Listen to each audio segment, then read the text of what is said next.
And I could manfully boast on the people of number 7.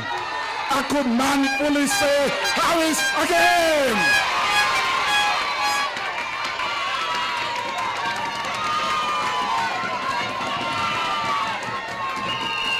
When they thought that I would become weaker, the love of the people of number 7, look them here, look them there, look them there, everywhere.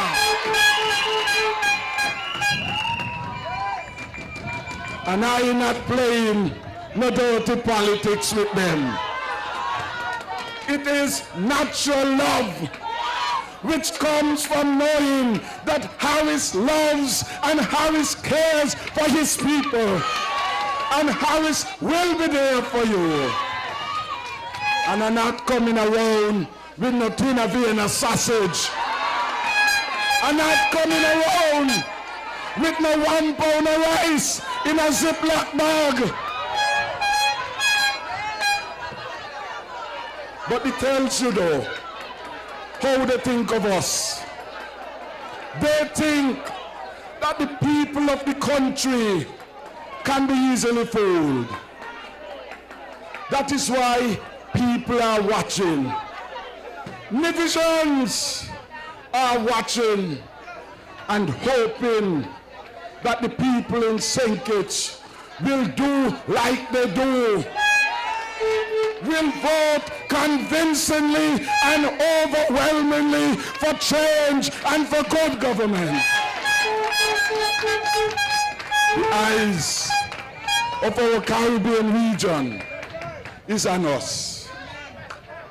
It is no pleasure for me to have reporters calling me day by day. Last night, even after 10, reporters calling me, reporters calling Sam. Boy, they're asking us what's happening in St. Kitts. How come Dr. Douglas acting like a dictator, holding back the progress of the country? One man, one bad man, one bad man spoiling our country name. And we say to them, the people of St. Kitts and Nevis will not be patient much longer. The people of St. Kitts and Nevis will get in the streets to take a stand for their democracy. And so we will be calling you very soon to join the family of unity to take back our country.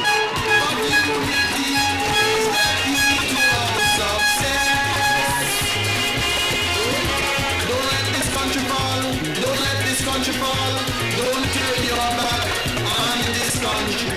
If it falls. Don't let our country fall. But alas, our country has already fallen. Fallen in the quagmire of death. Fallen in the arms of the IMF. And who are the people paying for the mismanagement of the country? You and me and us. And Douglas prospering. Somebody says he has 14 property. Another person said the last time the check was 144 properties our Prime Minister had. He can go in the Guinness Book of Record as the wealthiest Prime Minister ever. But what about you? We don't begrudge him his wealth. But how can he be prospering when the rest of us can't manage it? Thelma told you about going into the supermarket. And Lord, you're so watchful. Maureen, you have to watch while you're taking up into the supermarket. You have to watch. Because you know At some point, you may have to leave back something there. And I'm saying to you, the people, listen, this elections is not about PAM. This elections is not about PLP. This elections is not about the Douglas Party. This elections is about you. About you. And you must answer the question, is it right for Dr. Douglas to have bankrupt our country? And when we warned him what he was doing was wrong, he said, no bother with that. You all must say what he say, you know. You must say, he said, national debt me are us. It is that callous, careless, irresponsible attitude and mindset that is creating such hardship for you and me and a whole country. When you can't pay your electricity bill, Douglas carried it up over 100%. One time, in one blow. And then you can't pay. Because no government in its right mind must force our people to choose between buying food and paying for light bill. And when you begin to do the mathematics, you can't pay off your light bill.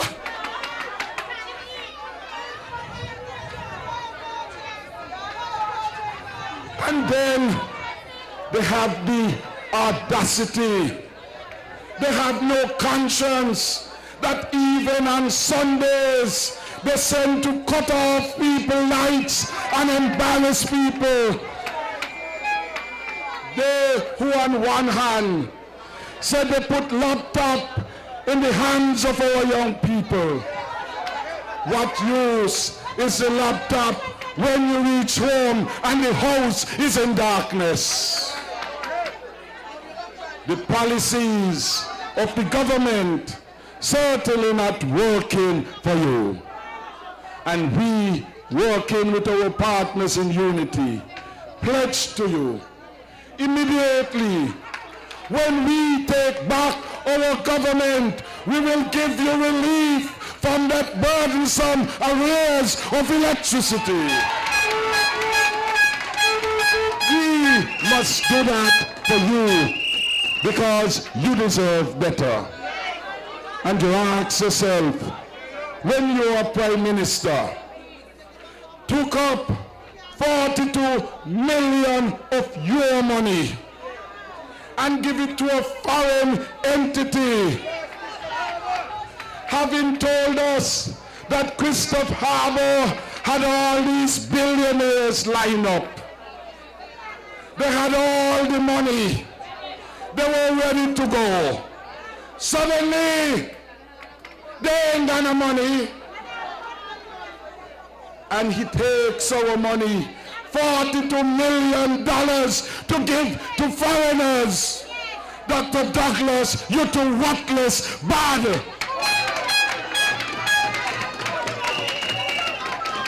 You know what $42 million could have done for the poor, struggling farmers? To give them fencing wire, to bring programs to assist them with the monkey problem.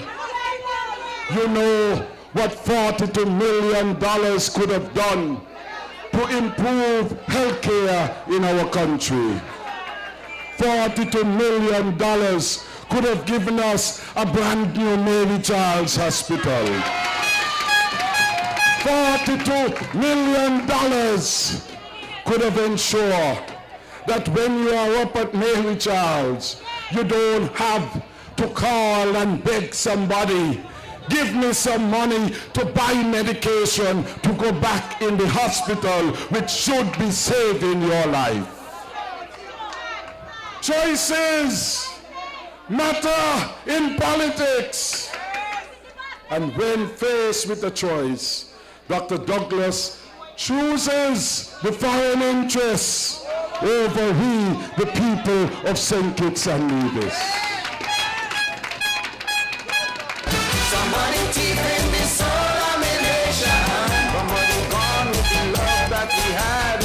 Somebody deep in this soul of a nation. Somebody driving this country mad. And we, yes, you and me, we have to stop this conspiracy. I'm telling you, We have to stop the conspiracy.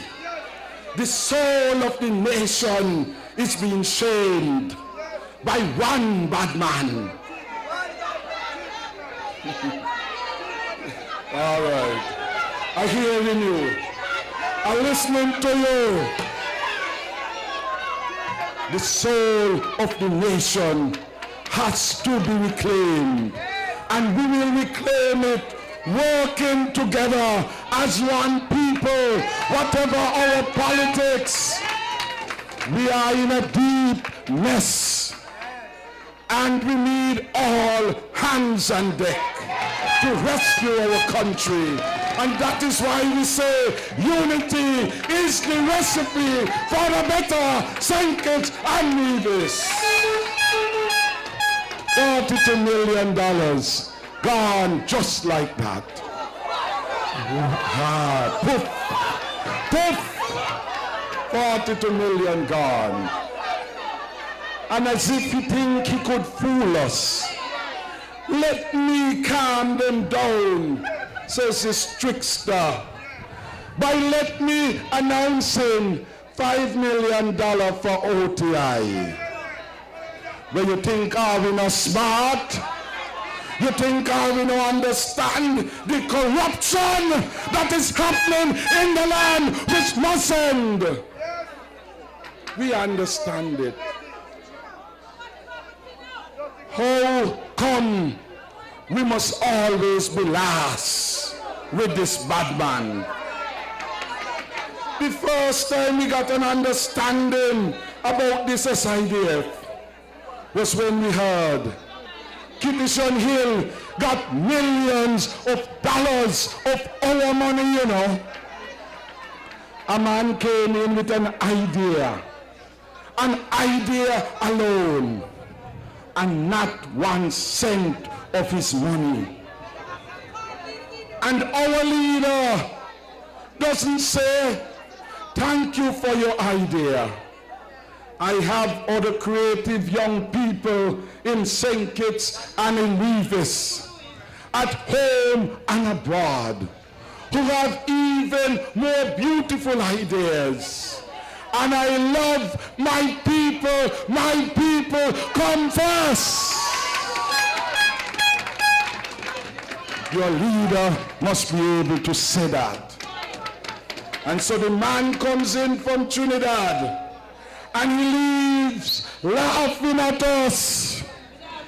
Kittisons and divisions in their view, the really small islands, because I come in with just a fanciful idea, and they take all of their money and they give it to me. We must ask, what have we done, our leader, for he to be treating us with such disrespect and such disdain? What have we done to you other than to give you 18 years of our lives in government, and you have messed it up? And it is now time for you to go. Dr. Douglas, we deserve better. We will have better in the land of our birth. And we will have leaders who have so much pride and confidence in us that they will always put our interests first and foremost. That is what the unity and the PLP will mean for the people of St. Kitts and Nevis. Don't let them fool you now. We have had enough of him. And we have had enough of them. And we know that there are many of them. They get in their pockets full. so they don't care about you. They're on this board and that board, so they can sing for their supper. But you could hardly buy your supper now. And that is why we have to reclaim our country. We want you to have a better deal. And Sam spoke about land. Every election time, fool them.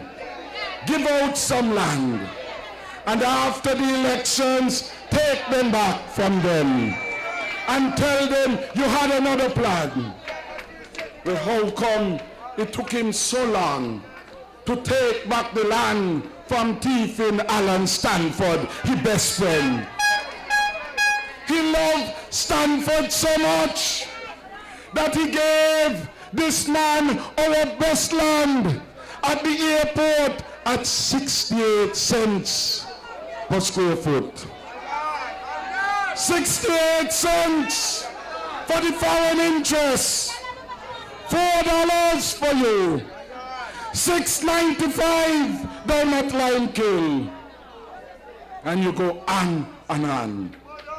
But a man comes in, fool him off, and he gives away our land. And you know what happened? We talk about this government could have never last, because evil can't triumph for long. And when in the cabinet we had the discussion about this land for Stanford, and people said, Prime Minister, you can't give the man the land there so cheap when you have people in our constituencies paying $3 and $4 a square foot. How come you're giving away the land at 68 cents? And why say? Well, it's what they tell me. It's what the financial secretary tell me.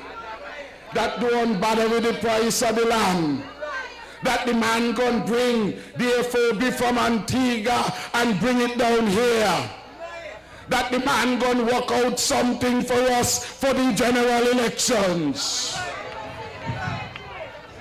Not your interest, you know. His own interest, taking supremacy over the interests of the people of St. Kitts and Nevis. And when some of us were brave enough to say, we can't support it, he said, well, I'm going to bring in the man. I'm going to let the man come in to talk to some of you. And indeed, the man came to cabinet. And just to show you how these people know that they have our leader in the palm of their hand because of his avarice and greed and lust for money. He brought in this man, and the man came to the cabinet. The man didn't even sit in the cabinet. The man stand up to his full height in the cabinet. And when Dr. Douglas began to say, some of them not in favor of this, some of my colleagues, you know, they have a concern. And you watch me on the side. Because I had a big concern. And I said, yes, Mr. Stanford, land is scarce in St. Kitts and Nevis. I said, just below the airport there, the government had to move people from up at Birdrock to accommodate the expansion of the ECCB. And when we were doing the evaluation, we brought evaluators out of Barbados. We had sought advice from Monkey Bum, and we sought advice from other people. And they put those land there anywhere between $13.95 to $20 a square foot.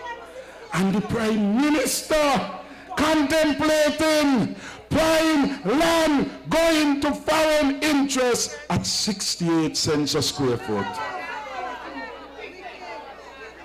And I say, I can't support that. You would not support that, would you?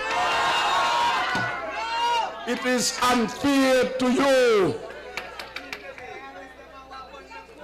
And you know, the man get on a little bit angry.